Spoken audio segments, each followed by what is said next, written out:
और नाजरीन, IMF mission का दौरा है पाकिस्तान। IMF ने 2 माह में दूसरा मिशन पाकिस्तान भेज दिया है। आपको बता दें, वफ्द पाकिस्तान में करप्शन के खात्मे के लिए इस्लाहात का जायजा लेगा। इसके अलावा क्या मसरूफियात होंगी, बात करेंगे। उमर हयात खान हमें ज्वाइन करें। जी Umar.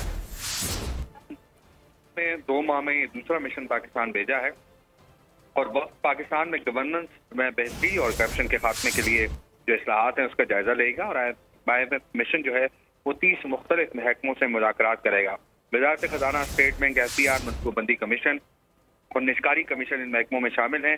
Auditor general of Pakistan, NAB, FIA, OGRA, NEPRA और PTA हुकाम भी मुज़ाकरात में शामिल होंगे।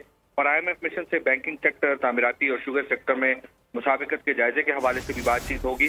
और वक्त की जो है सुप्रीम कोर्ट और एहतसाब अदालत के रजिस्ट्रार से भी जो है वो मुलाकात मुतवक्के है। IMF मिशन ने इब्तदाई मुलाकातें जो है वो शुरू कर दी हैं और 20 से जो है वो बाकायदा बातचीत होगी। ठीक है, दूसरे मिशन का इंतहाई अहम दौरा है। इस हवाले से आगाह करने के लिए आपका बेहद शुक्रिया उमर।